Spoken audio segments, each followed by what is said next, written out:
जय श्री श्याम सभी श्याम प्रेमियों को। आज मैं आपके समक्ष उपस्थित हुई हूँ गीता का दूसरा अध्याय लेकर। आज ये उसका पाठ करते हैं, मन को एकाग्रचित्त करते हुए प्रभु का नाम का उद्घोषण करते हुए। चलो शुरू करते हैं भगवान का दूसरा अध्याय। संजय बोले, उस प्रकार करुणा से व्याप्त। प्रथम अध्याय का आपको याद है ना कि अर्जुन विषाद में खोए हुए थे। बहुत दुख हो रहा था उन्हें कि मैं नहीं कर सकता प्रभु युद्ध, आप कुछ भी करिए, चाहे तीनों लोक का राज्य मुझे दे दीजिए, लेकिन मैं युद्ध नहीं करूँगा। इस तो आगे का कथा चलती है। संजय बोले, उस प्रकार करुणा से व्याप्त और आंसुओं से पूर्ण व्याकुल नेत्रों वाले अर्जुन के प्रति भगवान मधुसूदन ने यह वचन कहा। क्या कहा? भगवान बोले, हे अर्जुन, तुझे इस समय ये मोह किस हेतु हुआ है? युद्ध के मैदान में आकर तुम्हें मोह व्याप्त हो रहा है। पहले होता तो समझ आता है ना, क्योंकि ना तो यह श्रेष्ठ पुरुषों द्वारा आचरित है, यह अच्छे लोगों, अच्छे चरित्र वाले लोगों का आचरण नहीं है। जो भी करना है या तो पहले सोचो। आप बिल्कुल जब युद्ध की घड़ी आ गई है तब आप सोच रहे हो कि मुझे युद्ध नहीं करना। ना स्वर्ग को देने वाला है, ना कीर्ति को ही देने वाला है। इसलिए यह अर्जुन, नपुंसकता को प्राप्त मत हो, तुझमें यह उचित नहीं जान पड़ता। हृदय की तुच्छ दुर्बलता को त्याग कर युद्ध के लिए खड़े हो जाओ। अर्जुन बोले, हे मधुसूदन, मैं रणभूमि में किस प्रकार बाणों से अपने ही परदादा भीष्म पितामह और द्रोणाचार्य के विरुद्ध युद्ध लड़ूंगा। द्रोणाचार्य अर्जुन के गुरु थे, उनके विरुद्ध कैसे युद्ध करूंगा? क्योंकि हे हरिशूदन, वे दोनों ही तो पूजनीय हैं। इसलिए उन गुरुजनों को ना मारकर मैं इस लोक में भिक्षा का अन्न भी खाना कल्याणकारक समझता हूँ। मैं भिक्षा मांग लूँगा प्रभु, लेकिन मैं उन दोनों पर अपना तीर नहीं चलाऊँगा, क्योंकि गुरुजनों को मारकर भी इस लोक में रुधिर से सने हुए अर्थ और कामरूप भोगों को ही तो भोगूंगा। नरक में जाऊँगा प्रभु। ऐसे अन्न से खाने से तो भिक्षा का दान अच्छा। हम यह भी नहीं जानते कि हमारे लिए युद्ध करना और ना करना, इन दोनों में से कौन सा श्रेष्ठ है। या यह भी नहीं जानते कि उन्हें हम जीतेंगे या नहीं, वो हमको जीतेंगे। और जिनको मारकर हम जीना भी नहीं चाहते, वे ही हमारे आत्मीय धृतराष्ट्र के पुत्र हमारे मुकाबले में खड़े हुए हैं। इसलिए कायरता रूप दोष से उपहत हुए स्वभाव वाला धर्म के विषय में मोचित हुआ मैं आपसे पूछता हूँ कि जो साधन निश्चय कल्याणकारक हो वह मेरे लिए कहिए। अब अर्जुन अपना लिए उपाय पूछ रहे हैं भगवान से, और जब भगवान से कोई खुद प्रश्न करता है तो उसमें भगवान जवाब देते हैं। तभी तो कहा गया है कि गीता में आपको आपके सारे प्रश्नों के जवाब मिलेंगे। जब आप अपने ही युद्ध में फंसे हुए हो तो हमें क्या करना है और क्या नहीं करना है वो भगवान हमें बता रहे हैं। क्योंकि मैं आपका शिष्य हूँ और आपकी शरण हुए मुझको शिक्षा दीजिए। क्योंकि भूमि में निष्कंटक धन्य धान्य संपन्न राज्य को देवताओं के स्वामी को प्राप्त होकर भी मैं उस उपाय को नहीं देखता हूँ जो मेरी इंद्रिय के सुखाने वाले सुख को दूर कर सके।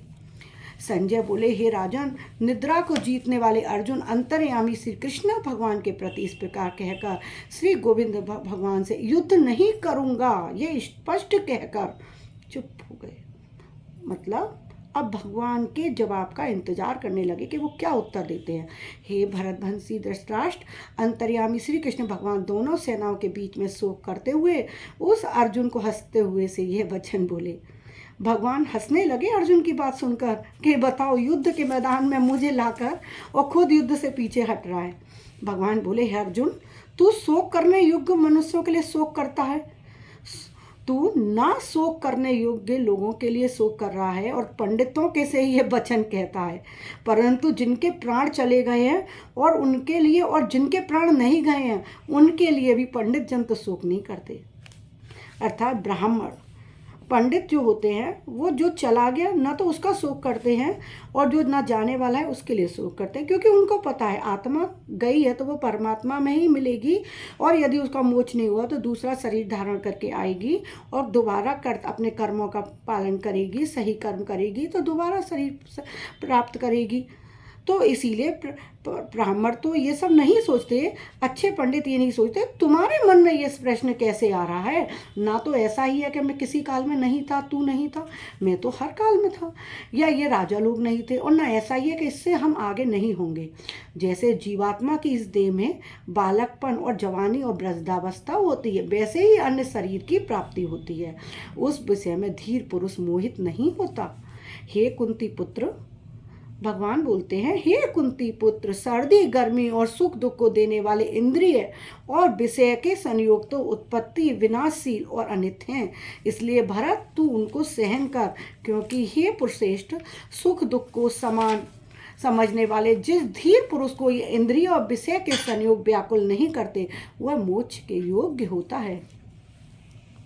असत वस्तु की तो सत्ता नहीं है और सत का अभाव नहीं है। नाश रहित तो तू उसको जान जिससे ये संपूर्ण जगत दृश्य वर्ग व्याप्त है। उस अविनाशी का विनाश करने में कोई भी समर्थ नहीं है।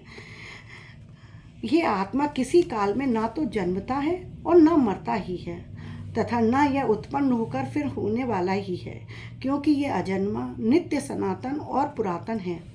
शरीर के मारे जाने पर भी यह नहीं मारा जाता।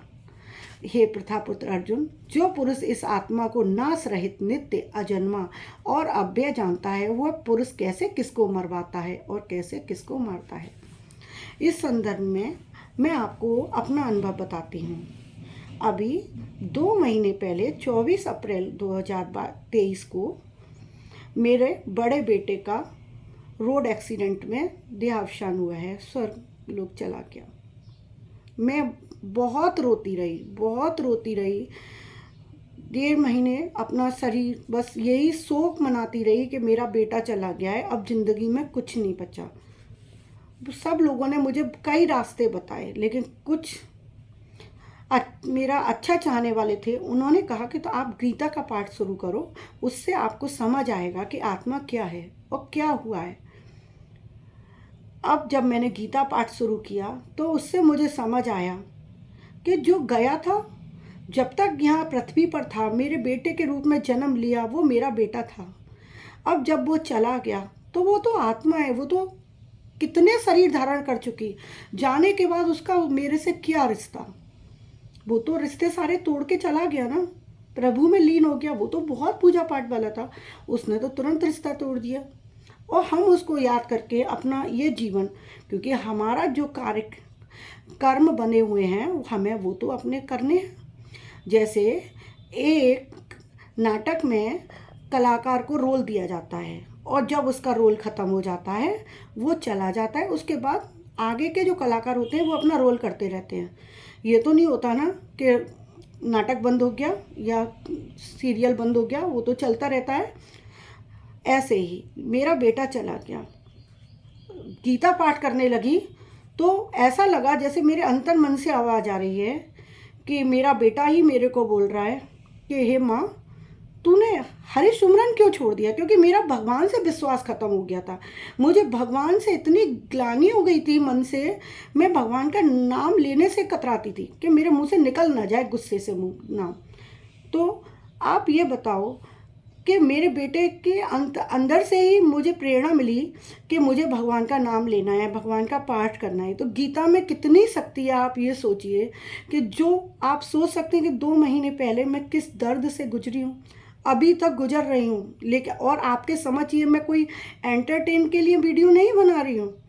जिस दर्द से मैं गुजरी हूँ और उसका जो अनुभव लिया है, और गीता ने जैसे मुझे मजबूती प्रदान करी है, मैं चाहती हूँ कि वो समाज में पहुँचे, समाज उसको समझे और अपने व्यवहार में उतारे कि गीता ही है।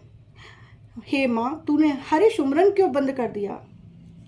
तो मैंने वो प्रभु का नाम लेना शुरू किया और उसी ने ही मुझे मजबूती प्रदान करी। आगे बढ़ते हैं। हे प्रथापुत्र अर्जुन, जो पुरुष इस आत्मा को नाश रहित, नित्य, अजन्मा, अव्यय जानता है, वह पुरुष कैसे किसको मरवाता है और कैसे किसको मारता है। जैसे मनुष्य पुराने वस्त्रों को त्याग कर दूसरे नए वस्त्रों को धारण करता है, वैसे ही जीवात्मा पुराने शरीर को त्याग कर दूसरे नए शरीर को प्राप्त होती है। इस आत्मा को शस्त्र काट नहीं सकते, इसको आग नहीं जला सकती, इसको जल नहीं गला सकता, वायु नहीं सुखा सकती। क्योंकि यह आत्मा अछेद है, यह आत्मा अध्याय अक्लेद और निसंदेह अशोष। यह आत्मा नित्य सर्वव्यापी अचल स्थिर रहने वाला और सनातन है। यह आत्मा अव्यक्त है, अचिंत है और विकार रहित है। हे अर्जुन, इस आत्मा को जानकर भी तू शोक करने योग्य अगर हो रहा है तो ये उचित नहीं है। हरि सुमरन करते रहो, सब कुछ मिल जाएगा, मैं गारंटी से कहती हूँ। किंतु यदि तू इस आत्मा को सदा जन्मने वाला तथा सदा मरने वाला मानता है तो भी हे महाभाव, तू इस प्रकार शोक करने योग्य नहीं है। क्यों कि इस मान्यता के अनुसार जन्मे हुए की मृत्यु निश्चित है और मरे हुए का जन्म निश्चित है। इससे भी इस बिना उपाय वाले विषय में तू शोक करने योग्य नहीं है। हे अर्जुन, संपूर्ण प्राणी जन्म से पहले प्रकट थे और मरने के बाद भी अप्रकट हो जाने वाले हैं, केवल बीच में ही प्रकट है। ये दुनिया एक सपना ही तो है। जैसे रात में हम सोते में सपना देखते हैं और ये दिन का सपना है। आज हमें लोग दिखाई दे रहे हैं, आज मैं दिख रही हूँ, कल नहीं दिखूंगी। ऐसे ये हमारे चारों तरफ का जो है, तभी अच्छे कर्म करो और बस एक लाइन गाओ, मेरा कोई न सहारा बिन तेरे, घन श्याम सांवरिया मेरे। मेरा कोई न सहारा बिन तेरे, घन श्याम सांवरिया मेरे।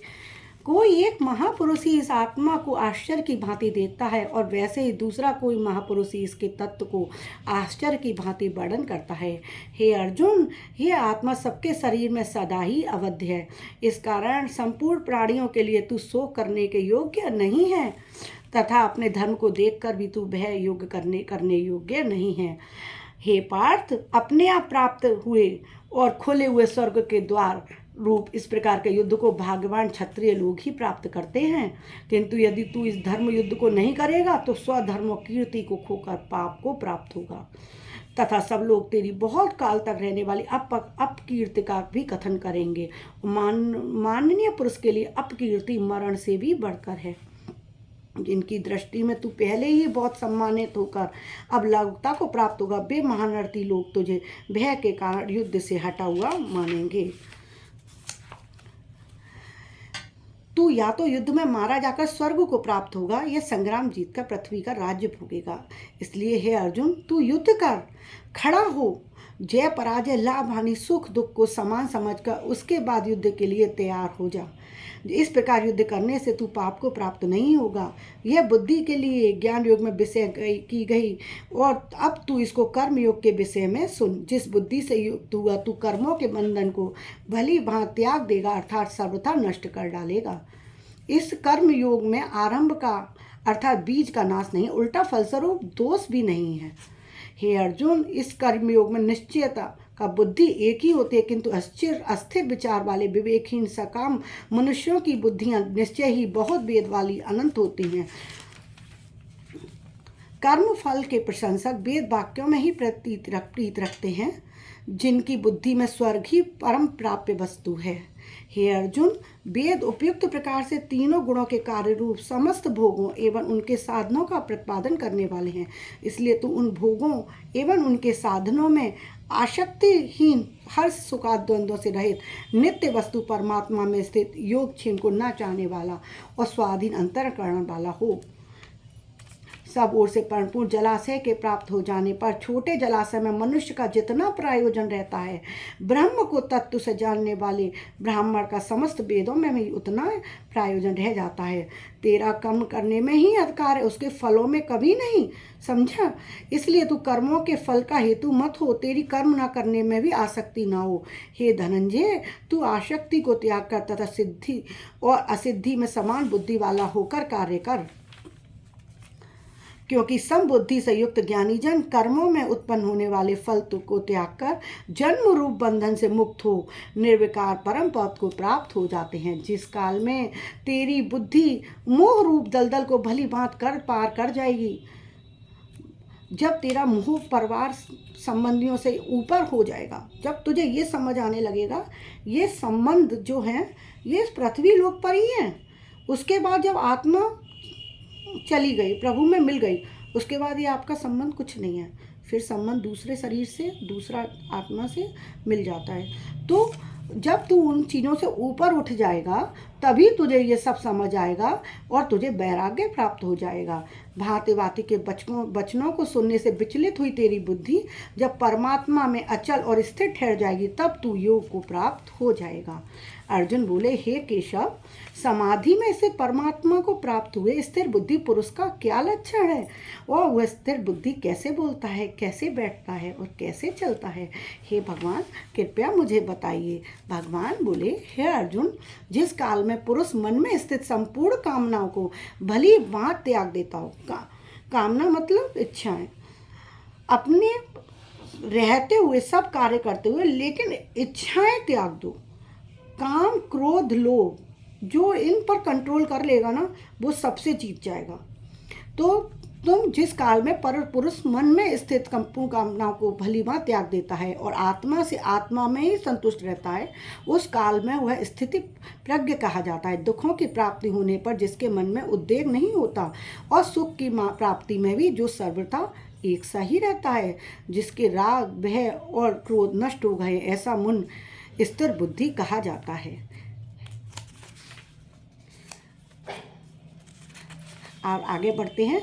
जैसे नाना नदियों के जल सब ओर से परिपूर्ण अचल प्रतिष्ठा वाले समुद्र में उसको विचलित न करते हुए ही समा जाते हैं, वैसे ही सब भोग जिस स्थित प्रज्ञ पुरुष में किसी प्रकार का विकार उत्पन्न किए बिना ही समा जाते हैं, वही पुरुष परम शांति को प्राप्त होता है। भोगों को चाहने वाला मनुष्य कभी शांति को प्राप्त नहीं हो सकता। जो पुरुष समस्त कामनाओं को त्याग कर ममता रहित, अहंकार रहित और स्पृहा रहित हुआ विचरता है, वही शांति को प्राप्त होता है। हे अर्जुन, ये ब्रह्म को प्राप्त हुए पुरुष की स्थिति है। इसको प्राप्त होकर योगी कभी मोहित नहीं होता और अंत काल में भी इस ब्राह्मी स्थिति में स्थित होकर ब्रह्मानंद को प्राप्त हो जाता है। जय श्री राधे। मेरा कोई न सहारा बिन तेरे, घन श्याम सांवरिया मेरे। बस इस लाइन को आप अपने मन में बना लीजिए। दीन बंधु दीनानाथ, मेरी डोर तेरे हाथ। जय श्री श्याम।